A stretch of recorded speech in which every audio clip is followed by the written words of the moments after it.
అంటే మన 25 నిమిషాలు ఉంది. తొందరగా ఈ వారం నుంచి ప్రేయర్ గురించి కొన్ని ముఖ్యమైన విషయాలు నేను చెప్పాలని ఆశిస్తున్నాను. అపోస్తలుల కార్యము 13వ అధ్యాయం 2, 3, 4 వాక్యాలు ఫటాఫట్ చదువునైనా ఎవరైనా.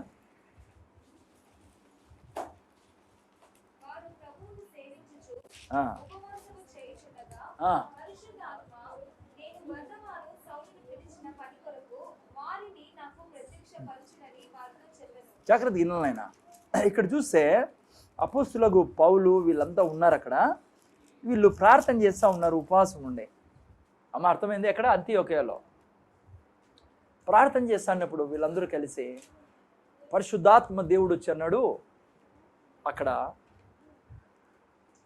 పౌలును బర్నబాను నా కొరకు ప్రత్యేకపరచుడి, వారు నా యొక్క సేవ కొరకు పంపించబడతారు అన్నారు. ఇక్కడ చూస్తే ఇలా ఎవరున్నారు? పౌలు, బర్నబా. బర్నబా మీరు చూస్తే కుప్రకు చెందినవాడు. బర్నబా చాలా యొక్క స్పెషల్ మనిషి. మీరు బైబిల్లో బర్నబాస్ యొక్క స్పెషాలిటీ ఏంటంటే, నాకు బర్నబా అని పేరు పెట్టింది యాక్చువల్గా ఢిల్లీలో. నేను మార్చుకున్న ఇక్కడికి అంటే ఊరికి జోక్ చేశాను. మా పాస్టర్ రవి అని ఉండేవాడు, ముద్దుగా నన్ను బర్నబా పాస్టర్ అని పిలుచుకునేవాడు అనమాట. బర్నబాస్ యాక్చువల్లీ చాలా స్పెషల్ క్యారెక్టర్. బైబిల్లో మీరు చూస్తే మొదటి వ్యక్తి తన ఆస్తినంతా అమ్మి దేవునికి ఇచ్చినాడు.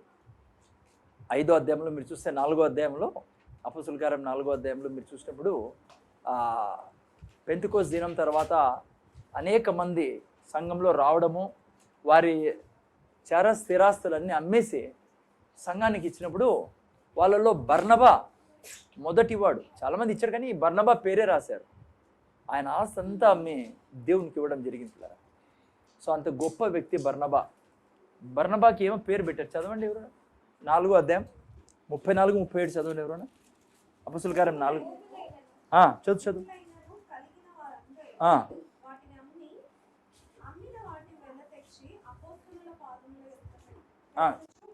గట్టి చెప్పండి. ముందుకు బాగా.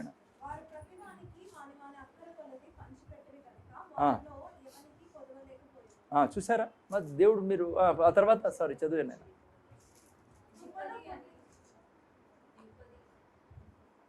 చదువు నేను తెలుగు రాదు మనకు. అదే కుప్రలు పాపం ఆగిపోయింది మన అనుష.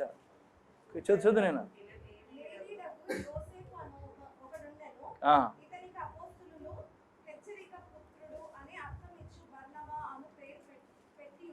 చూసారా, కుప్రకు చెందిన వాడైనా ఎవరు?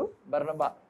హెచ్చరిక పుత్రుడు అని పేరు కదా. ఎందుకు హెచ్చరిక పుత్రుడు అంటే, పాపం తన ఆస్తి అంతా అమ్మి సేవకురికి ఇచ్చి అందరినీ ప్రోత్సహించేవాడు. పౌలును కూడా తీసుకొచ్చిన ఇతనే మినిస్ట్రీలోకి.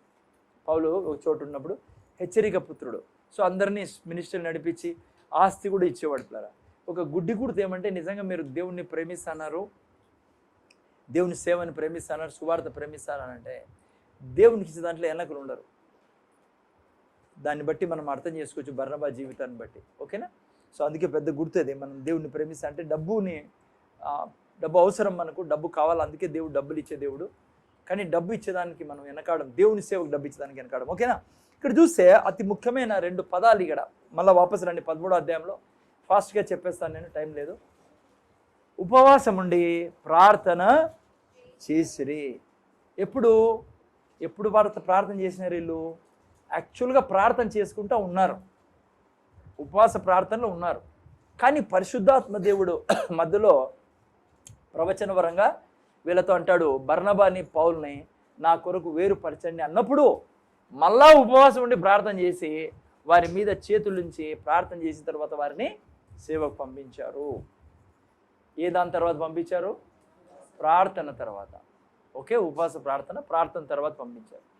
మీరు చూస్తే పిల్లరా, ఇమ్మీడియట్గా ఎందుకు పంపిలేవాలని పరిశుద్ధాత్మ దేవుడు చెప్పిన వెంటనే ఎందుకు ప్రార్థన చేయాల్సి వచ్చింది? ప్రార్థన తర్వాత సంఘం అంతా కూడుకొని వారి ప్రార్థన చేసి చేయి పెట్టి వారికి పంపడం జరిగింది.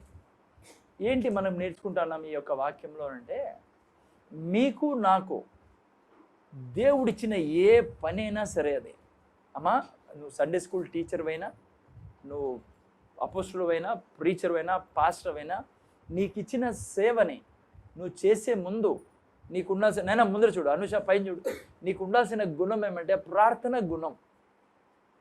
అందుకే అపొస్తలుడు పౌలు చెప్పలే, పరిశుద్ధాత్ముడు చెప్పేసాలే ఇంక పోతాను మేము, మీరు పక్కన తప్పుకోండి మాకని. వాళ్ళు అక్కడ వెయిట్ చేశారు పరిశుద్ధాత్మ దేవుడు చెప్పిన తర్వాత కూడా. బైబిల్లో కూడా మీరు చూసుకున్నట్లయితే ఎవరైతే మినిస్ట్రీని చేసే ముందు ప్రార్థన మీద ఆధారపడి చేశారో వాళ్ళ మినిస్ట్రీ సక్సెస్ఫుల్ అయింది. గొప్ప ఉదాహరణ మన ప్రభువు యేసుక్రీస్తు వారు. ఏం చేశారు యేసు ప్రభువు? పరిశుద్ధాత్మ దేవుని అభిషేకం తన మీదకి వచ్చింది, కన్ఫామ్ అయింది, నువ్వు మినిస్ట్రీకి పిలువబడ్డావు, ఇక నువ్వు మినిస్ట్రీ స్టార్ట్ చేయమన్నప్పుడు ఆయన 40 రోజులు 40 రాత్రులు ఉపవాస ప్రార్థనలో ఉన్నాడు. ఆయన ప్రార్థన చేశాడు, ఉపవాస ప్రార్థన చేశారు కదా. ఆ తర్వాత మినిస్ట్రీ స్టార్ట్ చేశారు ఆయన. జాగ్రత్తగా నేను కొన్ని ముఖ్యమైన 2 విషయాలు చెప్తాను నేను. ఆ తర్వాత నెక్స్ట్ వీక్ మనం చూసుకుందాం. ఆ తర్వాత చూస్తే మీరు మోషే తన మినిస్ట్రీని ఆరంభించినప్పుడు ఏం చేశాడు కదా, మీకు తెలుసు కదా, ఐగుప్తు నుంచి ఇజ్రాయెల్ జనాంగాన్ని తీసుకొచ్చాడు సీనాయి పర్వతం మీద. యాక్చువల్ అక్కడి నుంచి ఇంకా వాళ్ళది ఏం స్టార్ట్ అవుతుంది, పాలు తేనెలు ప్రవహించే దేశం స్టార్ట్ అవుతుంది సీనాయి పర్వతం తర్వాత. అందుకే ఆ పాలు తేనెలు ప్రవహించే దేశంలో తీసుకెళ్ళాలి అంటే మినిస్ట్రీ స్టార్ట్ అవుతుంది, యాక్చువల్ మినిస్ట్రీ. అంతవరకు ఎవరు మినిస్ట్రీ, అది కూడా మినిస్ట్రీనే కాదన్ను నేను, కానీ వారందరినీ పాపం నుంచి విడిపించాడు, మరణం నుంచి విడిపించాడు. ఎర్ర సముద్రం ఏంటి, బాప్తిస్మానికి గుర్తుగా ఉంది, ఆ యొక్క రక్తము రక్షణకు గుర్తుగా ఉంది. కానీ సీనాయి పర్వతం తర్వాత మీరు చూస్తే యాక్చువల్గా న్యూ క్రియేషన్, మనం ఎట్లయితే ఉన్నామో ఇప్పుడు న్యూ క్రియేషన్ అది స్టార్ట్ కాబోతుంది అప్పటి నుంచి. అందుకని అంతకుముందు ఎక్కడ పోయాడైనా 40 రోజులు 40 రాత్రులు పగులు ప్రార్థనలో ఉన్నాడు. అంతేకాకుండా ఇక్కడ ఇప్పుడు చూస్తున్నాం పౌలు కూడా తన మినిస్ట్రీని స్టార్ట్ చేసే ముందు ఏం చేస్తున్నాడు, ఇక్కడ ప్రార్థనలో ఉన్నాడు. ప్రార్థన చేసిన తర్వాత పరిశుద్ధాత్మ దేవుడు చెప్పినాక ప్రార్థన చేసిన తర్వాత వాళ్ళ మినిస్ట్రీ స్టార్ట్ చేశారు. ఎందుకట్లా పరిశుద్ధాత్మ ప్రార్థన ద్వారా మినిస్ట్రీ స్టార్ట్ చేయాలా? యాక్చువల్ టైటిల్ ఏంటంటే, నేను జాగ్రత్త చూడండి, టైటిల్ నేను మీకు చెప్పేది మర్చిపోయాను. టైటిల్ ఏంటంటే నేను ఈరోజు పెట్టినది, your prayer is seed for tomorrow's harvest. ఏమా ఎందుకు ప్రార్థన చేయాలంటే, మినిస్ట్రీ చేసే ముందు ఎందుకు వీళ్ళు ప్రార్థన చేశారంటే, ప్రార్థన విత్తనం పిల్లరా. ఇది నిజం. హలో, వాక్యం విత్తనం మనకు బాగా తెలుసు, ప్రార్థన కూడా విత్తనం. నైనా ఇది మీరు అర్థం చేసుకుంటే మీ లైఫ్ సక్సెస్ఫుల్గా ఉంటుంది. ప్రార్థన ఎందుకు మీకు బోరు, ప్రార్థన అంటే మీకు ఏముంటుందంటే యాడ జాయిన్ అవుతాంలే, టైం ఏడుంది, అలసిపోయి. ప్రార్థన నువ్వు రేపు భవిష్యత్తులో ఆనందించిపోయే ఆనందానికి ఇప్పుడు వేస్తున్న విత్తనం, భవిష్యత్తులో విజయవంతమైన జీవితానికి ఇప్పుడు పడుతున్న ప్రయాస ఇది. అందుకే ప్రార్థన అంటే చాలామంది ఎందుకు డిస్కరేజ్ అవుతారంటే, డెవిల్ కూడా మీకు ఇంత ప్రార్థన చేస్తున్నాం ఏమైంది చూడు అంటాడు వాడు, ప్రార్థన అయిపోతూనే ఏదో ప్రాబ్లం చూపించి. ప్రార్థన ఈజ్ ఫర్ ఫ్యూచర్, అది గుర్తుపెట్టుకోవాలి మీరు, అప్పుడు మీకు ప్రార్థన చేయబుద్ది అయ్యేది. ప్రార్థన ఈజ్ నాట్ ఫర్ ప్రజెంట్. అర్థమవుతుందా? సో అందుకనే మీరు చూస్తే వీళ్ళు ఈ పరిశుద్ధాత్ముడు కన్ఫర్మ్ చేసిన తర్వాత కూడా వీరు సేవ కొరకు నేను పిలుచుకున్న ఏంటన్నాయన, వీరు నా అపోస్తలుని బర్నబాకి పౌలుకి చెప్పిన తర్వాత కూడా వారు ఎందుకు సంఘంతో కలిసి ప్రార్థన చేయించుకున్నారు? వారు పరిగెత్తిపోలే, మినిస్ట్రీ అని చెప్తానలే పరిశుద్ధాత్ముడు పదాన్ని చెప్పి బైబిల్ తీసుకొని పరిగెత్తి పోలేదు.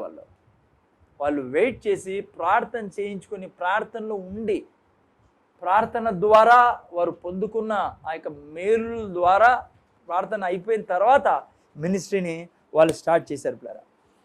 నా జీవితంలో గుర్తుపెట్టుకోండి, ప్రార్థన మన జీవితంలో మొదటిగా ఉండాలి. దేవుడు నీకు ఏమి ఇచ్చి ఉన్నా, ఏం మినిస్ట్రీ ఇచ్చి ఉన్నా, నీలో ఇప్పుడు తెలుసు, నేను ఎవెంజలిజం మినిస్ట్రీ ఇవ్వబడింది, నాకు నేను సండే స్కూల్ టీచర్ మినిస్ట్రీ ఇవ్వబడింది, నేను ఒక మ్యూజిషియన్ని, నేను ఒక వర్షిప్ లీడర్ని, లేకుంటే నేను ఎగ్జాల్ట్ చేసేదనుకున్నా, లేదంటే ఇంకా పాస్టర్, లేదంటే నీకు హృదయంలో ఏమున్నా దేవుడు నీకు ఆ పిలిపిచ్చాడు, అది నీకు దేవుడు ఇచ్చిన కాలింగ్ అది. బట్ ఆ కాలింగ్ సక్సెస్ఫుల్ కావాలంటే నువ్వు ప్రేయర్లో స్పెండ్ చేసే వ్యక్తివి కాకుంటే నువ్వు బోర్లో పడతావు. నేను ఈరోజు అది ఏ మినిస్ట్రీ అయినా సరే, అది ఈవెన్ ఏదైనా సరే జీవితంలో, అది మ్యారేజా, నీ పిల్లలకు చదువుల్లో స్కూల్లోకి ఏ స్కూల్లోనే వేయాలా, ఏదైనా సరే, అది నువ్వు మ్యారేజ్ చేసుకోవాలా, అంటే నీ పిల్లలకి మ్యారేజ్ చేయాలా, లేదంటే పిల్లలకి కాలేజీలో వేయాలా, లేకుంటే నువ్వు ఏదైనా ఈవెన్ నేను చెప్తున్నా మీకు, ఈవెన్ షాపింగ్ పోతున్నా కూడా, ఈవెన్ ఎక్కడికి ఇంకోటి చెప్తున్నా, ఎక్కడ ఏ పని చేయాలన్నా, ఏ బిజినెస్ చేయాలన్నా కూడా నీకు దేవుడు ప్రేరేపిస్తాడు, దాన్ని వెంటనే పోయి నువ్వు చేయడం మొదలు పెట్టదు, నువ్వు నష్టపోతావు. నువ్వు 2 రోజులు 3 రోజులు ప్రార్థనలు పెట్టు ఆ విషయాన్ని. నేను అనుభవంతో చెప్తున్నా, మీకు ఎప్పుడైతే ప్రార్థనలో మీరు పెడతారో చాలా మీకు ఇన్ఫర్మేషన్ దేవుడు ఇస్తాడు, దానికి సంబంధించి రిలేషన్స్ ఇస్తాడు, లింక్స్ ఇస్తాడు, హెల్ప్ చేస్తాడు మీకు. సో అందుకనే చాలామంది ఇట్లా చేరిపోయారు. చాలామంది చాలా హ్యాస్టీ స్పిరిట్తో ఉంటారు. టక వాళ్ళకి పిలుపు తెలుసు, వాళ్ళు ఏం చేయాలి తెలుసు. వాళ్ళు ఏం చేస్తారంటే ప్రార్థనలో ఉండకుండా పని మొదలు పెడతారు. ఆ తర్వాత కష్టాల్లో, సమస్యల్లో, ఇరుకుల్లో పడతారు. ఆ తర్వాత ఎన్నో ప్రాబ్లమ్స్ పడి నిరాశ పడతారు. అదే దేవుడు మాకు ఎందుకు ఇట్లా చేశాడు, దేవుడు ఎందుకు ఇన్ని కష్టాలు పెట్టలే, అంటే ఎందుకు ఈ ప్రార్థన ఎందుకు నాకు ఈ పని జరగలే, నేను ఇంత కష్టపడతానా.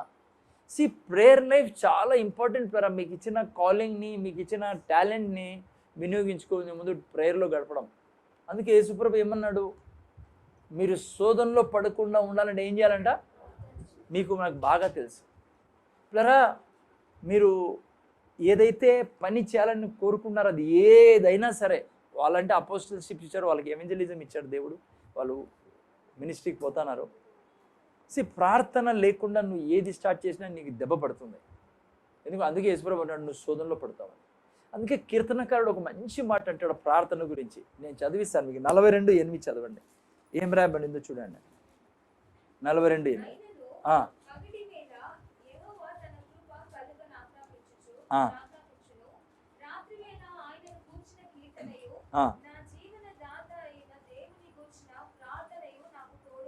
చూసారా, మళ్ళీ చదువు లాస్ట్ పార్ట్. నా జీవదాత అయిన దేవుని గూర్చిన ప్రార్థన నాకు. చూసారా మీరు, నేను ఎందుకు మీరు ప్రార్థన చేయాలా ప్రతి విషయం గురించి స్టార్ట్ చేసే ముందు, ఏదైనా కానీ అది ఆ ప్రార్థన నీకేంగా ఉంటుందంట, ప్రార్థన తోడుకొని. ప్రార్థన వేస్ట్ కాదు నాయన, వింటానారా కూర్చొని. ప్రార్థన నా జీవితంలో ఎప్పటికీ వేస్ట్ పోదు. అందుకే నేను చెప్పా, ప్రార్థన అంటే ఈ సీడ్ సోయింగ్ టైం. అది ఇప్పుడు సండే మనం నేర్చుకుంటా అన్నాము రాజ్యం చేసేది. ఎప్పుడు నువ్వు రాజ్యం చేస్తావు? ఓకే, ఇన్ఫ్యాక్ట్ నువ్వు వాకింగ్ చేసేటప్పుడు కూడా వాక్యం విడుదల చేస్తా ఉంటావు కాబట్టి నువ్వు రాజ్యం చేస్తా ఉంటావు. నీ పిల్లల విషయము నువ్వు చెప్తా ఉన్నావు. నేను ఉదాహరణకి సండే కూడా చూసుకున్నావు, నువ్వు అంటున్నావు నేను మార్వెలస్ లైట్లో ఉన్నా కదా, తెలుగులేమ్మా, ఆశ్చర్యకరమైన తన వెలుగులో ఉన్నాను అనేది నువ్వు చెప్తున్నావు. కన్ఫెస్ చేస్తున్నావు, అది నువ్వు ప్రొసెస్ చేసుకుంటావు. ఇట్స్ ఎ ప్రేయర్ ఆల్సో, అది ప్రార్థన కూడా అదే. ఓకేనా? ఈ యొక్క వాక్యం కన్ఫెస్ చేయడం కూడా ప్రార్థనే. నువ్వు అంటాను నేను ఆశ్చర్యకరమైన తన వెలుగులో నేను జీవిస్తాను, ఆశ్చర్యకరమైన తన వెలుగు నా మీద ఉందన్నాను. నేను మీకు ఛాలెంజెస్ చెప్తాను మీకు ఈ విషయం వాక్యం మీద ఆధారపడి. కొద్ది రోజుల తర్వాత మీరు ఏ డిమన్ స్పిరిట్స్ దగ్గర పోయినా కూడా అవి ఒప్పుకుంటాయి. నువ్వు చెప్తాను ఇది కన్ఫెషన్, నువ్వు రావద్దు నా దగ్గరికి, నీలో ఉన్న వెలుగు నన్ను కాలుస్తుందని, లేకుంటే నేను మినిస్ట్రీని విడిచిపెడతాను. మీరు చేసి చూడండి ఆ విషయం. ఎందుకంటే కన్ఫెషన్ విల్ బి పొసెషన్. నువ్వు చెప్పని చెప్పవు. ఇప్పుడు నువ్వు నడుచుకుంటూ పోతావు మీటింగ్ అయిన తర్వాత, ఎన్ని వాక్యాలు నువ్వు కన్ఫెస్ చేయకూడదు. నాలో ఉన్నవాడు దేవుడు కాబట్టి నా ఎదుట ఈ లోకంలో ఉండే సాతానాత్మలు నిలబడవుగాక, నేను మహోన్నతుడైన దేవుని యొక్క వెలుగులో నేను నివసిస్తా ఉన్నా. ఇవి దేవుడు పెట్టిన విధానం, ఇది లోపల దేవుడు చెప్తున్నాడు ఇది చేయమని. అందుకే నోరు ఇచ్చిండేది, అదే పరిపాలన అంటే. ఓకే, అది ఉంది, కానీ ప్రార్థనలో మనం మెయిన్గా పరిపాలించే టైం అదే. అందుకే వేస్ట్గా పోదు. ఏం రాశాడు అక్కడ తెలుగులో, నా జీవదాత అయిన దేవుని గూర్చిన ప్రార్థన నాకు తోడుగా ఉన్నది. అందుకే యేసు ప్రభు ఒక పారబుల్ చెప్పి మనల్ని భంగపోతాడు ఆ పారబుల్లో, ప్రార్థన విషయంలో. ఎక్కడ? లూకాసు వార్త 18వ అధ్యాయంలో. చదవండి ఒకసారి, జస్ట్ 2-3 వాక్యాలు చూడండి ఏమంటున్నాడు యేసు ప్రభు. 18వ అధ్యాయం 1 నుంచి చదువునైనా, మా గట్టిగా చదువునైనా బాగా వినండి. బైబిల్లో చదివేటప్పుడు వినండి. వారు విసుగక కదా, మనం ఎందుకు విసుక్కుంటామంటే వేస్ట్ అనుకుంటాం మనం ప్రార్థన చేయడము. ఇప్పుడు చెప్తేనే 9:30కి మీరు జాయిన్ కావడం వేస్ట్ అనుకుంటారు మీరు చాలామంది. మీకు ఆడపోయి పకోడా తినడం మంచిది అనుకుంటారు. ఆ టైంలో. ఇది వేస్ట్. ఆడ ఈడ పడుకోవడము లాంటివి ఎవరైనా ఇంట్లో మాట్లాడకుండా బాతకాని మంచిది అనుకుంటారు. మాట్లాడాలి మనము, కానీ ఆ టైం డెడికేటెడ్ టైం. నీకు ఎమ్మడి చెప్తున్నా, ఇంకోటి ముందర చూడండి, ఆయన మాలో ముందర చూడండి. సిస్టర్ బ్రదర్స్ ఫాదర్ నీకు టెస్ట్ చేస్తా అంటాడు దేవుడు.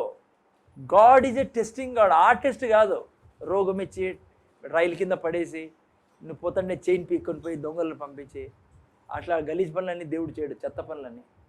బట్ గాడ్ పరీక్షించాడు, ఆయన పరిశోధించాడని రాయబడింది తెలుగులో. ఏం చేశాడు అబ్రహాంకి? పరిశోధించాడు. పరీక్షకి పరిశోధనకి వేరు. ఏంటి సార్ పరీక్షకి పరిశోధన తేడా? పరిశోధనకి తేడా ఏంటంటే ఆయన వాక్యం ఇచ్చి ఉన్నాను నీకు, నేను ఇది చేస్తాను, నేను నీతో నిబంధన ఉన్నానని. నువ్వు నిబంధనలో ఉంటావో లేదో దాన్నే పరిశోధించడం అంటే. అంటే నువ్వు నిలబడతావో లేదో ఆయనతో అని. నువ్వు 9:30 ప్రేయర్లో నిలబడను, నీకు చిన్న పకోడా ప్యాకెట్ ఇస్తేనే నువ్వు ఎగిరిపోతావు ప్రార్థనలో నుంచి, ఆడ తినేదానికి వెళ్ళిపోతావు. నీకు ఎవడన్నా ఐస్ క్రీమ్ ఇస్తే చాలు దాన్ని వెనకాల పరిగెడతావా? ఇస్కరి యూదా పరిగెత్తినట్లా. అంతే కదమ్మా, వాడు ఎవడో పరిగెత్తినాడు బైబిల్లో. ఎవడు కానానా కైనా ఏం పేరు నాకు అర్థం కాదు, ఏసావు. వాడు పప్పుకు పరిగెత్తాడంట. పప్పుకి పప్పు మాది అదేలే, కూరలే. మనం అనంతపురం వాళ్ళ పప్పు అంటాను. నీకు ఎవడన్నా చిగురు పప్పు ఇచ్చాడనుకో నువ్వు పెరేరినే మానేస్తావు. ఎవడన్నా బిర్యానీ ప్యాకెట్ ఇస్తే ఏమవుతుంది? నువ్వేమనుకున్నావు? దేవుడు ఇవన్నీ చూసిన తర్వాత ఆ పిల్లోడు ఏదో బిర్యానీ తింటారులే, పోతే రేపు వస్తారులే ప్రార్థన అనుకుంటా. నో సార్, ఆయన లెక్కేస్తాడు నిన్ను, నీ జీవితాన్ని లెక్కేస్తాడు ఆయన. ఆయన అంటాడు వీడిని నమ్మేకి లేదు నేను. ఏసావు పప్పు కోసము, అదేలే కూర కోసము. ఏం కూర? చిక్కుడుకాయలు కూర కోసం అమ్ముడిపోయినాడు. నువ్వేమనుకుంటావు? ఏసావుని చూసిన దేవుడు ఇప్పుడుండే దేవుడు బైబిల్లో దేవుడు వేరే అనుకున్నావా? నిన్న నేడు రేపు మనకు వాక్యం తెలుసు, కానీ మనం సాంబారు ఇడ్లీ ఇసేవారని పరిగెత్తిపోతాం ఆ టైంలో. ఎవడన్నా అంతే కదా, ఏమంటావు ప్రసన్న? ఎవడన్నా ఆ టైంలో ఐస్ క్రీమ్ ఇస్తానంటే పరిగెత్తిపోతాం 9:30కి. నువ్వు ఐస్ క్రీమ్ కోసం, ఇడ్లీ వడ సాంబార్ కోసం పరిగెడతాను. నువ్వు ఇంకా రిలేషన్స్ కోసం పోతావు, కానీ గొప్ప దేవునితో నీ సంబంధం తెగుడుకున్నాను తెలుసా నీకు? అందుకే అమ్ముడు పోకూడదు మనం. ఏది అమ్మేశాడు చెప్పండి? నేను చెప్తున్నా ఏం అమ్మేశాడో. అనంతపురం భాషలో పిలుపుని అమ్మేసినాడు. నీకు పిలిపించాడు దేవుడు ఎవెంజలిస్ట్గా, నీకు పిలిపించాడు దేవుడు పాస్టర్గా, నీకు పిలిపించాడు దేవుడు పరిశుద్ధాత్మ వరాలతో నిండి ఈ అనంతపురాన్ని కాపాడదని. అందుకే పుట్టించింది నీకు. నువ్వు అనుకుంటాడు అనంతపురంలో పుట్టి వేస్ట్ అని, ఆయన అదే పనికి పుట్టించాడు నీకు అనంతపురంలో. నీకు పెట్టింది అందుకే ఈడ. దావీదు అంటాడు, ఏమన్నాడు అక్కడ? దేవుని గూర్చిన ప్రార్థన నాకు తోడుగా ఉండు. వేస్ట్ కాదు నాయన. మీకు తెలుసా? హలో, అది పక్కన పెట్టే ప్రార్థన మళ్ళీ వస్తాం మనం, మీకు మళ్ళీ తీసుకొస్తాడు. జనరల్లీ చూడండి ఆయన, మీరు లోక ప్రకారంగా ఏదైనా కష్టపడితే వేస్ట్గా పోతుంది. అది అర్థం కాలేదు మీకు? నేను చాలాసార్లు చెప్పా ఈ మాట. కలెక్టర్ ఆఫీసులో కలెక్టర్ ఉంటాడు, పీవన్ ఉంటాడు. ఎందుకు ఈయన పీవన్ ఆయన కలెక్టరు? పీవన్ పని తప్పేం కాదు. మళ్ళీ మీరు అనుకోద్దండి పీవన్ అంటే పెద్ద. నేను మీకు కంపారిజన్ చెప్తాను. కలెక్టర్ ఎందుకు అయ్యాడు ఆయన, ఈయన పీవన్ ఎందుకు అయ్యాడు? అమ్మ ఆ టైంలో వాడు అనుకున్నాడు పీవను ఊరికే చదువుకోవడం వేస్ట్ అని. ఈ దినమంతా కష్టపడేది ఎవడు చేస్తాడు? సినిమాలు చూసుకుంటూ పోయింటాడు అప్పుడు వాడు. ఆ పిల్లోడు ఎవరైతే పీవన్ అయినాడో చదువుకోండాడు, ఎగ్జామ్స్ వచ్చే ముందు చదవడం మొదలుపెట్టింటాడు కదమ్మా. 10వ క్లాస్ 10 సార్లు పాస్ అయింటాడు, ఫెయిల్ అయింటాడు. రకరకాల పరిస్థితి. ఎందుకు చెప్పండి? వాడు యా ఐస్ క్రీమ్ అన్నా పరిగెత్తింటాడు, యా బిర్యానీ ప్యాకెట్కి పరిగెత్తింటాడు, ఎవడన్నా ఫ్రెండ్ వస్తాడు పరిగెత్తిపోయింటాడు. రకరకాల పరుగులు ఉంటాయి. ఇప్పుడు ఏం చేస్తాడు జీవితంలో? ప్యూన్ అయిపోయాడు. ఆ కలెక్టరు ఈరోజు మీకు ఒక స్నాప్ పెట్టాను నేను, చదివారా చూసారా? అదే పనికి పెట్టాను, మీరు చూడాలని. ఎందుకంటే నేను టీవీలో చూపిలేను, శుక్రవారం అయితే చూపిస్తా అండి. ఆయన ఎవరో తెలుసా? పిల్లడు యూపీ నుంచి, నెట్లో వేసి చూసుకోండి. రిక్షా తొక్కే ఆయన కొడుకు ఏమయ్యాడు? ఐఏఎస్ ఆఫీసర్ అయ్యాడు. ఏం జరిగింది తెలుసా ఆయన స్టోరీ? ఒకరోజు ఇట్లా పిల్లోడు ఆడుకుంటా అంటే వీధిలో ఒక ఇంట్లో డబ్బు గలలు వాళ్ళు, వీడు ఇద్దరు ఆడుకుంటున్నారు వీధిలో.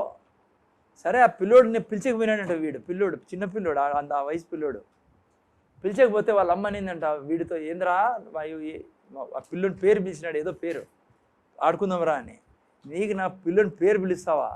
నీకు అంతోడైపోయినావు నువ్వు? మా పిల్లోనితో ఆడుకునేంత నీకు యోగ్యత ఉందా? రిక్షా నడుచుకుని తొక్కుండేమని మీరు సగాలకు వచ్చినామంటే ఉంది చూడన్నాడు అనిందంట వాళ్ళ అమ్మ. ఆ పిల్లోడు వాళ్ళ అమ్మ ఎవరు, ఆమె సౌకారు. ఆ మాట ఆయనకి వినండి, వినండి యూట్యూబ్లో ఆ మాట. ఆ పిల్లోడు పట్టుకొని, వాళ్ళు గొప్పోళ్ళు, నేను రిక్షా పుల్లల కొడుకుని, ఆమె అనింది ఈ మాటని ఏడ్చాడు. వాళ్ళ నాయన దగ్గర పోయి పట్టుకుని గట్టిగా ఏడిస్తే, రే ఏడిస్తే కాదురా, చదువురా, ఏడిస్తే ఏం ప్రయోజనం రా, చదివి నువ్వు ఒక గొప్ప అధికారం అయితే ఆమెకు జవాబు ఇవ్వగలవు, కానీ నా దగ్గర ఏడిస్తే ఏం ప్రయోజనం అన్నాడు వాళ్ళ నాయన. ఆ పిల్లోడు ఆ రోజు నిర్ణయించుకున్నాడంట, నేను చదువుతాను అని. లరా రిక్షా పుల్లర్ వాళ్ళ నాయన. ఆ పిల్లోడు చదివి ఇండియాలో యూపీలో జరిగిండేది. ఆయన ఆ పిల్లోని పేరేంటి, గోవింద్. ఆయన ఐఏఎస్ ఆఫీసర్. ఇప్పుడు ఐఏఎస్ ఆఫీసర్ అయినాడు ఆయన. ఢిల్లీలో పోయి ఆడ అకాడమీలో జాయిన్ అయ్యి అంగిట్లో పని చేసుకుంటా, పార్ట్ టైం చేసుకుంటా అంగళ్ళలో ఆ వచ్చే డబ్బుతో చదువుకొని పగులు రాత్రి చదువుకొని ఐఏఎస్ ఆఫీసర్ అయినాడు. ఐఏఎస్ ఆఫీసర్ అయిన తర్వాత తనతో పోలీస్ స్టాఫ్ అంతా ఉంటారు కదా, వాళ్ళని తీసుకొని వాళ్ళ ఇంటికి వెళ్ళాడు. వాళ్ళ ఇంటికి ఆమె అరిసిందే, ఆమె ఇంటికి పోయాడు. ఆమె ఎవరబ్బా పోలీసు వాళ్ళంతా వచ్చినారని చెప్పేసి గేట్ తీస్తే ఆమె పోయి గుర్తు చేశాడు. ఆంటీ మీకు గుర్తుందా? రే నైనా కూర్చో, నమ్మి ఏదో అంటాను చూడు, మళ్ళా పడతాయి, కూర్చో, జాగ్రత్తగా వినంటున్నారా అమ్మా, వింటానారా?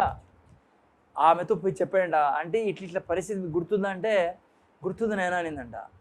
అది నేను ఐఏఎస్ ఆఫీసర్ అయినాను, ఆ రోజు మీరు చెప్పిన మాట నేను పట్టుకున్నాను, ఐఏఎస్ ఆఫీసర్ పోతానంట. అంటే ఎవరికి అట్లా చెప్పకనంటే, వారి యొక్క పరిస్థితిని బట్టి అట్లా కించపరిస్తే మీరు చాలా బాధపడతారండి. నేను చాలా ఏడ్చుకున్నా, ఆ ఏడుపు ఈరోజు కూడా గుర్తుందంటే నాకు. అదే నన్ను ఈరోజు ఐఏఎస్ ఆఫీసర్ చేసింది. నేను మీకు చెప్తా, మీకు నాకు రోషం ఉండాలి కదా. ఎంతోమంది క్యాన్సర్తో చచ్చిపోతున్నాడు అమ్మా, ఎంతోమంది టీబీతో చచ్చిపోతున్నాడు, ఎయిడ్స్తో చచ్చిపోతున్నారు. నేను చెప్తున్నా మీకు మాట, నువ్వు ఆ బిర్యానీ, ఆ ఐస్ క్రీమ్, ఆ అర్ధగంట సేపు పడుకునేది, అర్ధగంట సేపు అప్పుడే మాట్లాడబోదు అవుతుంది నీకు, ఎందుకంటే దయ్యాలు చుట్టుకుంటాయి. ఆ అర్ధగంట మాట్లాడబోదు అవుతుంది చూడండి, 10 అయిపోయిన తర్వాత మళ్ళీ మీకు మాట్లాడబోది కాదు. ఆలోచించే ఈరోజు నుంచి చూడండి, మళ్ళీ కమిట్మెంట్ ఉండాలమ్మా. అరే పెద్ద ఆసుపత్రి నిండిపోతుంది, యేసుప్రభు నీ హృదయం చూస్తా అంటాడు. నువ్వు మాట అంటావే, అయ్యా క్యాన్సర్ హాస్పిటల్లో క్యాన్సర్ పేషెంట్తో నిండిపోతుంది ఆ హాస్పిటల్లో. అయ్యా చిన్న కందమ్మలయ్యా పుడతానంటే తల్లి గర్భం నుంచి బయటకు వస్తానంటే ఊపిరాడక ఇంటెన్సివ్ కేర్లో పడున్నారయ్యా. అయ్యా ఏమీ తెలియని పసిగుడ్లు అంటారే, అయ్యా లోపల హార్ట్లో ఓల్ పడిందని, అయ్యా లంగ్స్ చెడిపోయినాయని, అయ్యా లివర్ దెబ్బతిన్నదని పడుకొని ఉన్నారయ్యా. ఆ యొక్క అక్కస్ మీకు రాలమ్మా. మీరు అనుకుంటారు వేస్ట్ అని. వేస్టా మీరు ప్రార్థన చేయడం అర్ధగంట సేపు, లేదంటే మీరు గంట సేపు పొద్దున్న లేచి?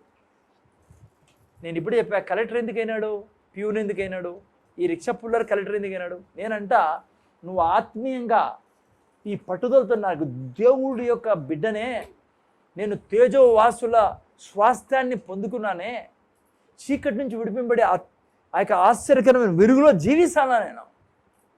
దేవుడు అంటానాడు, ఇదిగో నా అధికారం అంతా నీకు ఇస్తానా నేను, ఇదిగో పోయి సర్వలోకాన్ని సువార్త పర్యటించు, దయ్యాలనెత్తి రోగుల్ని స్వస్థపరిచినప్పుడు నువ్వు 2 అవర్లో ప్రయాణం చేస్తే నీకు సుఖము కాల, టయానికి తిండి కాల, సోకులు అన్నీ కాల, ప్లస్ దేవుడు కాలని కుదరదు. ఒకరే దొరకగలరు, నీకు 2 దొరకలేరు. అట్లని చెప్పి దేవుడు బట్టలు వేసుకోవద్దన్నాడు, తినద్దన్నాడు, తాగద్దన్నాడు, పెళ్లి చేసుకోవద్దన్నాడు, పిల్లలు కనద్దన్నాడు లేదు. కానీ నువ్వు ఆయన టయాన్ని ఆయనకి ఇలా, నువ్వు పొద్దున్న లేసేవాడి లేలా. ఓ ఏమన్నాడు యేసుప్రభు చెప్పండి, చదవండి లూకా సువార్త.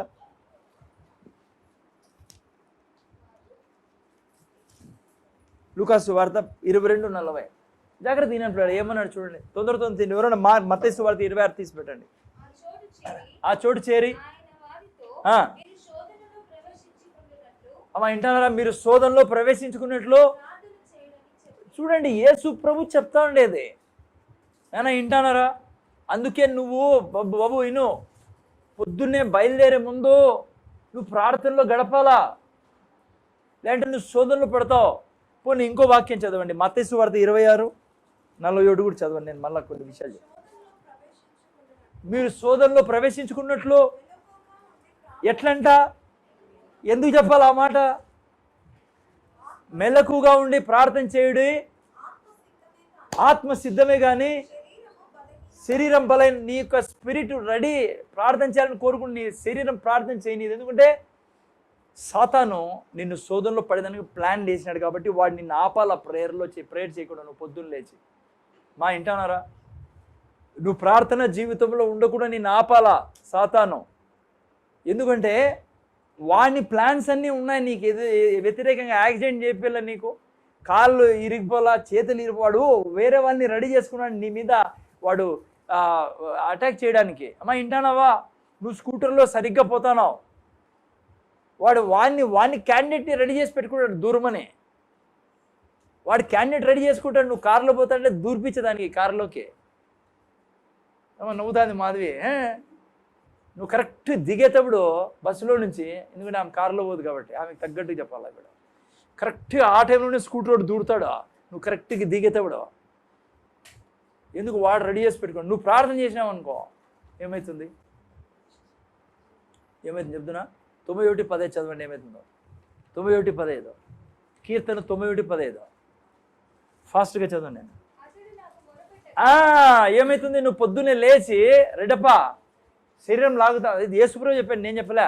రెడప అనుకుంటాడు, అంకుల్లో రాసినాడు బైబిల్ అని. గబక్కని మళ్ళీ నేనే రాసినాను అనుకుంటాడు. ఏమంటాడు? అక్కడ మెలకుగా రెడ్డప్ప నాతో చాలాసార్లు లేసామనుకోండి, లేబుద్ది కాదనుకోవాలి అంటాడు కదా రెడ్డప్ప కదా. నాకు తెలుసు, నేను అటు నుంచి వచ్చింది, ఆ వీధిలో నుంచి వచ్చింది. మనము ముందు ఆ సందులోనే తిరుగుతా అంటే నేను కూడా. లేబుద్ది కాదు, యవన ప్రాయము కదమ్మా, కాస్ట్లీ బ్లడ్, ఫ్రెష్ బ్లడ్, లేబుద్ది కాదు. కానీ దేవుడు ఏమన్నాడు సార్, మెలకుగా నువ్వు మెలకులోకి రాలా. నువ్వు లేకోకుంటే నీకు వరం ఎట్టిస్తాడైనా, నిన్ను ఎట్లా నమ్ముతాడు? గబక్కర్ నీకు వరాలు ఇచ్చేసాడు అనుకో దేవుడు, గబక్కర్ నీకు ప్రాఫిటిక్ మినిస్ట్రీ ఇచ్చాడు అనుకో, నువ్వు రేపటి నుంచి నువ్వు అమెరికాకి తీసిపోతాడు. ఆడంటావు నువ్వు పోను, నేను అమెరికాలో వచ్చి నేను సిటీ తిరగాల ఇడా, ఎందుకంటే నేను సిటీ తిరిగే మోజు. మీటింగ్ టైంలో నువ్వు అంటావు నేను పోయి హోటల్లో తినరాలా, లేదంటే నేను న్యూయార్క్ సిటీలో మొత్తం రోడ్ అంతా తిరగాలి. నాకు నీ కోరికలు, లోక కోరికలు ఉన్నాయి. నీ గిఫ్ట్ ఇస్తే నువ్వు ఏం ప్రయోజనం నీకు? నువ్వు ఆడో తిరుగుతూ అంటావు. అందుకే నీడు చచ్చిపోలా ఈ యొక్క జీవితానికి, శరీరాశలకి. అందుకే దేవుడు అంటున్నాడు, ఏమన్నాడు ఇక్కడ, మెలకుగా ఉండి. ఆ తర్వాత ఆత్మసిద్ధమే శరీరాన్ని జయించును. శరీరం వద్దంటుంది, లేద్దంటుంది, ప్రార్థన వద్దంటుంది, హోటల్ పోదామంటుంది, లేదంటే పనుకుందామంటుంది, లేదంటే ఫ్రెండ్స్తో మాట్లాడదాం అంటుంది, ఏదో ఒకటి చెప్దాంలే సాక్ అంటుంది. కొంతమంది సండే కూడా రాడు. ఒకడు అంటాడు బర్త్డే అంట, నా ఫ్రెండ్ పిలిచేసాడు, పాత స్నేహితుడు అంట వాడికి, ఏల్ చర్చ్ మెంబరు. మీరేమనుకున్నారు? పక్క ఎస్ఐ చర్చ్ మెంబర్ అనుకుంటున్నారా? ఏల్ చర్చ్ మెంబరే సార్. ఫ్రెండ్ వచ్చిన చాలా కాలం తర్వాత కలిసినాడంట. హోటల్లో పోయి తిని తాగి వచ్చినామంట. ఆ రోజు చర్చి బల్ల జరుగుతుంది, నువ్వు వాడు కూర్చొని తిని తాగితే వానితో నీకు దేవుడు ఎట్లా నమ్ముతాడు? ఏంది దొరకదు ఆయన చేయి నుంచి. ఏం కావాలి ఆయనకు? నమ్మకమైన వాళ్ళు కాలమా? అన్నీ రెడీగా ఉన్నాయి ఈరోజు దేవుని చేతిలో. నీ చేతుల్లో ఆయన చేయేస్తే నీ నీడ పడిన ఆ ఇంటెన్సివ్ కేర్ యూనిట్ ఖాళీ అవుతుంది. అది పెద్ద ఆసుపత్రిలో ఉండేది. పెద్ద ఆసుపత్రిలో ఉండే క్యాన్సర్ పేషెంట్లు నీ నీడ పడినా బాగవుతారు. ఆ దేవుడు మారిపోలే. పేతురికి పౌలుకు ఒక రకము, నీకు నాకు ఒక రకం కాదు ఆయన. కానీ సమస్య ఈడు వస్తుందే, శరీరము ఆత్మసిద్ధమే శరీరము బలహీనమైంది. ఓకే చదువు నేనా? ఓకే ఏమన్నాడు యేసు ప్రభు? మీరు శోధనలో పడుకున్నట్లు చదువు, నేను అది మళ్ళీ ఇంకోసారి. నువ్వు శోధనలో పడతావు. 91:15 ఏం చదివాము? ప్రార్థన చేసి ఏమైందంట? నువ్వు నాకు మొర పెట్టగా నేను నీకు ఉత్తరం ఇచ్చేది. నా తర్వాత కింద చూసారా, శ్రమలో నువ్వు శ్రమ వస్తుంది, నీకు యాక్సిడెంట్ చేసేకి వస్తాడు వాడు. నువ్వేం చేస్తావు? ప్రార్థన చేసినప్పుడు నీకు ఉత్తరం ఇస్తాను, శ్రమలో తోడై ఉండి. గట్టి చెప్పాలి మీరు. అదే శ్రమలో నిన్ను విడిపించి గొప్ప చేస్తాను నేను. ప్రార్థన ద్వారా వచ్చేది అది. అందుకే ఏమని ప్రార్థన చేయాలా? 91వ కీర్తనలో మంచిగా రాస్తాడు. మహోన్నతుని చాటును ఉండేవాడు, సర్వశక్తుడు నీడ ఉన్నవాడు ఏం చెప్తాడంట? 2వ వాక్యంలో చదవండి, ప్రార్థన రాశాడు అక్కడ. ఆయనే నాకు ఆశ్రయము, నా కోట, నా నమ్ముకొని దేవుడని చెప్తావు నువ్వు ప్రార్థనలో అంటావు. తండ్రి 3వ వాక్యంలో ఏమైనా వేటగా నూరు నుంచి నన్ను కాపాడు, నా పిల్లల్ని కాపాడు అని. ఆయన బయటికి వెళ్తున్నా ఆఫీస్కి, అయ్యా ప్రతి యాక్సిడెంట్ నుంచి కాపాడు, మా ఆఫీసర్ నుంచి కాపాడు. ఆఫీస్లోనే చాలామంది ప్లాట్ చేస్తున్నారు ఎగెనిస్ట్గా నాకు. ఆఫీస్లోనే కొంతమంది కొలీగ్స్ నా యొక్క సక్సెస్ని కోరుకోరు, బంధువులు నా సక్సెస్ని కోరుకోరు. నైనా నా పిల్లలు బైబిల్ చదవాలంటే సోమరిపోతనం ఉంది, నిద్రపోతనం ఉంది వాళ్ళకి. ఆ వేటగా నూరు నుంచి కాపాడు. మా తల్లిదండ్రులు మీరు ప్రార్థన చేయాలా. ఇప్పుడు ఈ పాప ఉంది, జాయ్ ఉంది, వీళ్ళు తల్లిదండ్రులు అనలా బైబిల్ అంటే ఆశయం వేసే ఆ వేటగాని ఊరు నుంచి కాపాడు. నా పిల్లలకు బైబిల్ అంటేనే ప్రీతిని తండ్రి, ఆ వేటగాని ఊరు నుంచి కాపాడు, ఆ నాశనకరమైన తెగుల నుంచి కాపాడు. నువ్వు ప్రొద్దున్నే ప్రార్థన చేసి ఏమైందంట? యేసుప్రభు ఏమన్నాడు? నువ్వు శోధన నుంచి తప్పించబడతావు. ఓకే, పౌలు బర్నబాస్ దగ్గర మళ్ళా వద్దాం. వాళ్ళు అన్నారు ప్రార్థన చేసి మాకు పంపించండి అన్నారు. ఏం జరిగింది ప్రార్థన చేసి పంపిస్తే? తెలిసే బైబిల్లో ఏం జరిగిందో చదవండి. ఏం జరిగిందో 2వ కొరింథీయులకు రాసిన పత్రిక 1వ అధ్యాయం 9-10.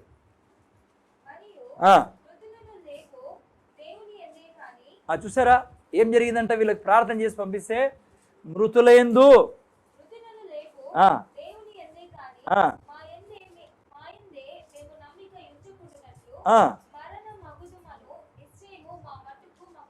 చూసారా, మరణమగు నిశ్చయం మాకు, అంటే చచ్చిపోతామని నిశ్చయం వచ్చేసింది పౌలుకి. ఓడలో ప్రయాణం చేసే సమయం పిల్లరా, అది జాగ్రత్త వినండి. అయినా ఇప్పుడు మాదిరి మోడర్న్ టైం కాదు అది. అప్పుడు ఒకే ఒక ముఖ్యమైన ప్రయాణము రోడ్డుతో ఉండేది, నీళ్ళ ప్రయాణము. ఎందుకంటే ఇప్పుడులాగా నువ్వు ఖతార్కి పోవాలనుకో, నువ్వు కారులో పో, ఇటు నుంచి ఎదట్లో పోలే సిస్టర్, ఏరోప్లెయిన్లో పోలా. అప్పుడు ఎక్కడ పోలన్నా నీళ్ళలో పోయేవాళ్ళు. నీళ్ళలో ఎంత ప్రమాదం ఉండేది చెప్పండి. పడవ బయలుదేరడమే కానీ చేరేది ఉండదు. గాలు, తుఫాను, ఆ పడవ ఇరిగిపోవడమో మునిగిపోవడమో. కానీ పౌలు ఒకసారి 14 రోజులు ఇరుక్కున్నాడు నీళ్ళల్లో, 14 days. అప్పుడు జరిగిన విషయం చెప్తాన్నాడు. ఏం చెప్తాడు గట్టి? మరియు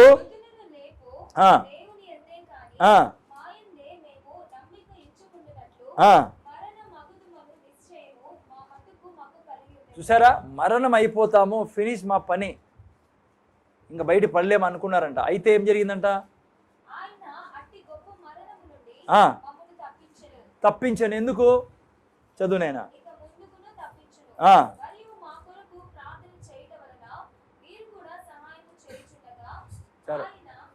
చూసారా, మా కొరకు మీరు ప్రార్థన చేయడం వలన ఏం జరిగిందంట? ఆ దేవుడు మనల్ని తప్పించాడు. చూసారా, అందుకే అపోస్తులు ఇక పౌలు బర్నబా ప్రవక్త అయినప్పటికి కూడా ఏ దాని మీద ఆధారపడారు వాళ్ళు? ఎక్కడ పోయే ముందు? మినిస్ట్రీకి పోయే ముందు, యేసుప్రభు మినిస్ట్రీకి పోయే ముందు.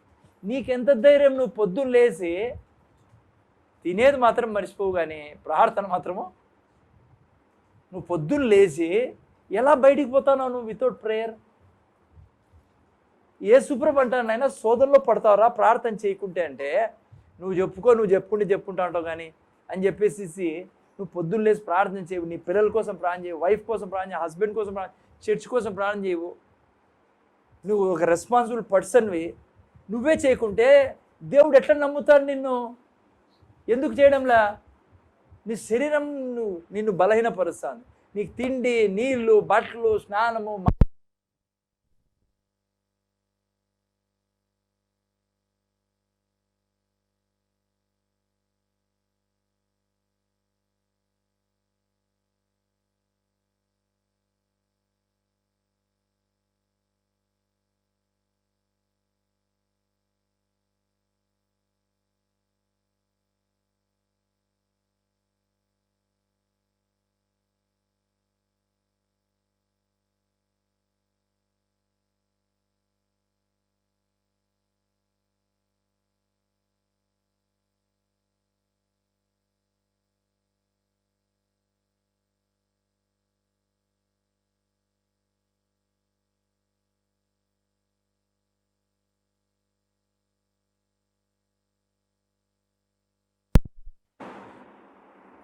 ఎంత డేంజరస్ పరిస్థితుల్లో ఉన్నాం తెలుసా మనము.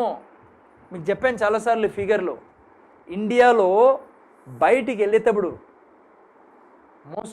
మోస్ట్లీ పోయేదెవరు మెన్నే పోతారు, పురుషులే పోతారు. అడలురు పోతారు అనుకోండి జాబ్కి.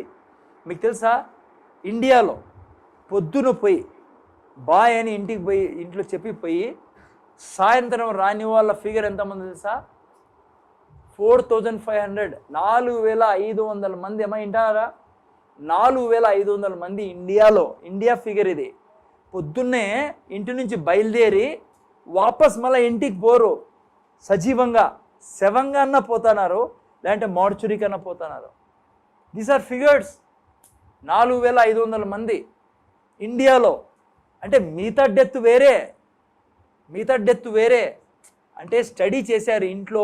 పొద్దున్నే చెప్పిపోతారు కదా, సాయంత్రం కలుస్తాం, లేదంటే బాయ్ నైనా మళ్ళీ వస్తానని, లేదంటే ఆఫీస్ పోయి వస్తానని పోతారే. 4500 మంది.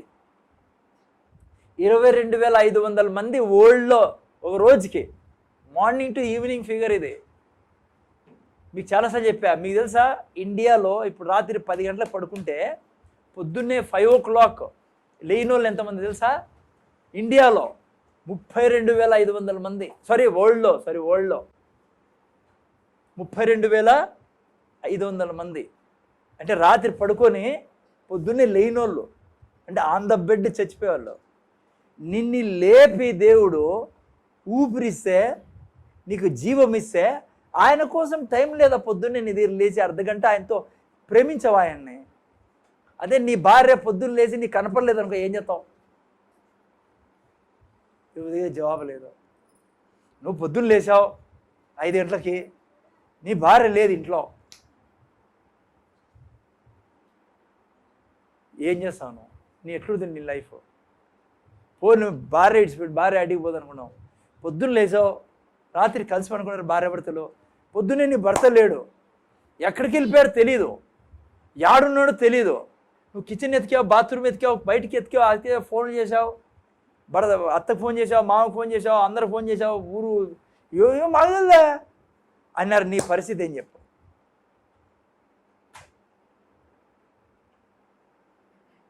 మన చెప్తుందావు స్టోరీ. భార్యాభర్త కొట్లాడుకున్నారు ఇంట్లో. వెళ్ళిపోయాడు ఆఫీస్కైనా.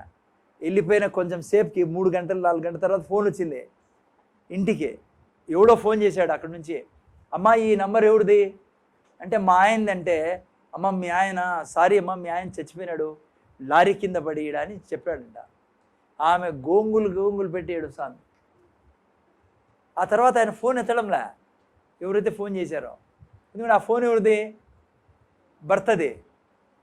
ఆ ఫోన్ ఉండే ఆయన చనిపోయినాడు, ఆ లెక్క ప్రకారం ఆయనది. ఆ ఫోన్ తీసుకొని ఇంటికి పోతాడు అతను. ఆ ఫోన్ ఆడబెట్టింటాడు, ఆడే పడేసినాడు శవం దగ్గరే. తిరుగుతుంది, ఎవరు ఫోన్ ఎత్తడంలే. మనల్ని ఇండియా వాళ్ళు ఉరువేస్తారు, నాకు వచ్చిన తగులేతున్నాయన అని చెప్పేసి. మొత్తానికి సాయంత్రం 4 గంటలకు బ్యాగ్ తీసుకొని వస్తున్నాడు ఆయన ఇంటికి. ఎట్లుంటుంది ఆయన భార్యకి? వీధిలో చెప్పారు మీ ఆయన వస్తున్నాడు అని చెప్పి. అప్పటికే అందరూ కలిసి ఏడుస్తున్నారు ఇంట్లో కూర్చొని, బంధువులంతా కలిసి. అప్పుడు ఏమనింది ఆమె? కొట్లాడుకొని పోయినాడు పొద్దున్నే. ప్రాణం పోయినా ఇక నుంచి నీతో నేను కొట్లాడను, నీ విలువ ఏందో నాకు అర్థమైంది. మీరు నేను అర్థం చేసుకోవాలా? ఏంటంటే జరిగిపోయినాక అప్పుడు ఏడిస్తే దేవుని దగ్గరిపోయి ఏం ప్రయోజనము? అప్పుడు బాధపడితే ఏం ప్రయోజనము? నీ భర్త కనపడుకుంటే ఏమవుతుంది? పొద్దున్నే కనపడతానాడంటే కారణం ఎవరు? ఆ దేవుని కొరకు నీ దగ్గర అర్ధగంట టైం లేదా? ఆ మాంసం నీ బెడ్ మీద వేసుకొని ఆల్రెడీ పడినావు కదా 7-8 గంటలాడా దాని మీద. అమ్మా 6-7 గంటలు ఈ మాంసాన్ని 70-80 కేజీలు మాంసాన్ని వేసింటి మంచం మీద. ఆ మంచం మీద మోసింది నిన్నే. లేచి ప్రార్థన చేసి ఆ మంచం కూడా దీవించబడుతుంది కదా. దైవజనుడు పడుకున్నాడు అనుకుంటుంది మంచం. అది మంచానికి కూడా నోరు ఉంటుంది. నువ్వు పడుకుంటా అంటుంది దైవజనుడు పడుకున్నాండి. లేకుంటే ఏమనుకుంది మంచము దుర్మార్గుడు పడుకున్నాడు ఎప్పుడు లేస్తాడు ఏమో ఈ మనిషి అనుకుంది. మాట్లాడతాయి వస్తువులు కూడా. నీతిమంతుడు పడుకుంటే సంతోషిస్తుంది మంచము. ఏసన్న చెప్పిండు ఒకసారి మంచమే ఎత్తేస్తుందంట ఒకరిని. ఎవరు పండుకున్నా ఆ మంచం మీద, మీరు ఎన్నుకోండి దాంట్లో చూసుకోండి యూట్యూబ్లో, ఎవరు పండుకున్నా ఆ మంచం మీద నడుము విరిగిపోతుందంట. ఎగ్గి సర్దున్నాడు ఆ మంచము. వాడు ఏం చేశాడంటే ఏసన్నని పిలిపించి ఆ మంచం మీద పడుకోబెట్టాడు. పొద్దున్నే అడుగుతున్నాడు ఏసన్నని, అన్న రాత్రి అంతా బాగా పండుకున్నావని. కమ్మంగా నిద్ర వచ్చిందా? అలసిపోయింటి, హ్యాపీగా నిద్ర వచ్చింది, భలే ఉండే నిద్ర నిన్ను అన్నాడంట. నువ్వు పండుకున్నావు రాత్రి అంటే అన్నాడంట. ఆ మంచం మీద ఎవరు పడుకోలేరన్నా, ఎవడు వచ్చినది ఎత్తేస్తుంది అది. ఏసన్న నన్ను ఎత్తేది అది, నేను నీతిమంతున్నా. మళ్ళా అన్నాడంట, ఈ మంచం తీసిపోయి ఆడన్న కచ్చల దాంట్లో పడి దీంట్లో దయ్యం ఉంది అన్నాడంట. ఎందుకంటే నువ్వు ఈ పోలీస్ అయిపోయి ఆ మంచం యాడ్ నుంచి వచ్చింది తెలుసా? ఆడాడో చెక్క ఎత్తుకొచ్చాడు దొంగగా, చెక్క ఎత్తుకొచ్చి చేసుకున్నాడు మంచము. ఇది రియల్. నేను ఆయన వేసాడు సాక్ష్యంలో. 2 పోలీసు వాళ్ళు కలిసి ఆడాడో డ్యూటీ వేసింటే లారీల్లో తోలినారంట. చక్కగా మంచం చేసి భార్యకి ఇచ్చినాడు గిఫ్ట్గా. నడుము ఇరగొట్టి పెట్టింది ఆ మంచము. ఇది ఆత్మీయ లోకము. సో పొద్దున్న లేసి ఏం చేయాలి ఆయన? పౌలు బర్నబా ఏం చేశారు? ప్రార్థన చేయొచ్చు. ఇది మొదటి లాభం. ఓకేనా? రెండో లాభం ఇప్పుడు వద్దంటారు, నెక్స్ట్ వీక్ చూసుకుందాం. నెక్స్ట్ వీక్ ఇంకా లాభాలు చాలా ఉన్నాయి. అందుకే పొద్దున్న లేసి ఏం చేయాలా? ప్రార్థన చేయాలా. ఇది ఒక్కటి చాలు. అయినా రాత్రి 9:30కి ఏం చేయాలా? ప్రార్థన చేయాలా. అర్థమైందా? రిషిత జాయిన్ అవుతున్నావా లేదా? పిల్లలు ఇంకా జాయిన్ కావడం లేదేమో మీరు. ఓకే సరే, ప్రార్థన చేసుకుందాం రండి. తండ్రి నీ కృతజ్ఞతలు. ఈరోజు మేము వాక్యంలో విన్నట్లుగా తండ్రి మా జీవితపు ప్రతి క్షణము ప్రార్థనతో మొదలు కావాలి. బర్నబా పౌలు ఏం చేశారు మేము చూసుకున్నాం. వాళ్ళకి ఇచ్చిన మినిస్ట్రీ ఎందుకు సక్సెస్ఫుల్ అయింది? వారు నదిలో సముద్రంలో పోయినా మునిగిపోలే, చచ్చిపోయే స్థితి వచ్చింది, కానీ బతికింపడ్డారు కూడా ప్రార్థన ద్వారా. మేము మా జీవితంలో అయినా ఏది చేసినా, అది జాబ్ అయినా ఉద్యోగం అయినా పెళ్ళైనా ఏది చేసినా ఏదైనా సరే ప్రార్థనలో కనిపెట్టాలా. 1 రోజా 2 రోజుల 3 రోజుల ప్రార్థన చేసి ఆ పని మొదలు పెట్టాలి. ఆఫీసుకు పోయినా, షాపుకు పోయినా, నేను ఎక్కడ ఏ కొనేకపోయినా, చిన్న వస్తువు కొనేకపోయినా, సరుకులు కొనేకపోయినా ప్రార్థన చేసిపోతే శోధనలో పడం, ఆడ మోసపోం. ఆడ దొంగ సరుకు ఈడు మాకి రేట్ ఎక్కువ వేయడు, లేకుంటే పోయి తీసుకొచ్చేప్పుడు మేము నష్టపోం. ఇంట్లో ప్రయాణం పోయేటప్పుడు నైనా సేఫ్టీగా వస్తాం. ఎందుకంటే శత్రువు వాడు పన్నాగాలు పండుతున్నాడు. అందుకే కీర్తనకారుడు అంటాడు, వేటగాడి నోరు నుంచి మమ్మల్ని కాపాడు, నాశనకరమైన తెగుల నుంచి కాపాడు. ఎందుకంటే వేటగాడు ఉన్నాడు అక్కడ, వాడు వలేసి పెట్టాడు. ఆఫీసర్స్ కోపం తెప్పిస్తాడు వాడు. అయినా మా కొలీగ్స్కి కోపం తెప్పిస్తాడు, జలసి పుట్టిస్తాడు మా ఇళ్ళ. మేము ప్రార్థన చేసిపోతే ఆ జలసి నువ్వు తీయేస్తావు, అధికారులకు దయనిస్తావు, జాలిని ఇస్తావు మా మీద. ఎక్కడ పోయినా ఫేవర్ ఉంటుంది మా మీద. ప్రార్థన చేయకుండా పోయినోడు నష్టపోతాడని నువ్వు సెలవిచ్చున్నావు. ఇక్కడ విన్న ఎవ్వరు కూడా అలా పోకుండా, వారి ఇంటిని వదలకుండా ప్రార్థనలో జాయిన్ అయ్యేదానికి సాయం చేయండి. ఈరోజు వేసే ప్రార్థన రేపటి హార్వెస్ట్ తండ్రి. ఈరోజు చేసే ప్రార్థనలు విత్తనాలు వేసినట్లే, అది పిల్లల గురించి కానీ ఎవరు వేస్ట్కి పోదు. అదే కీర్తనకారుడు 42:8 చెప్తున్నాడు. ఆయన ప్రార్థనలు ఆయనకు తోడుగా వచ్చాయంటున్నాడు. మా ప్రార్థనలు మాకు తోడుగా వస్తాయి. విన్న ఈ బిడ్డలు విని వదిలేసే వారిగా కాకుండా విని దాని ప్రకారం జీవించే వారిగా చేయమని మా ప్రభు మా రక్షకుడు యేసుక్రీస్తుని వేడుకొచ్చున్నాం తండ్రి. దేవుని ఆశీర్వాదం తీసుకో. యేసయ్య కృప, దేవుని ప్రేమ, పరిశుద్ధాత్మ సహవాసం మనకు మన కుటుంబాలకు ఇప్పుడు సదాకాలం తోడేను గాక.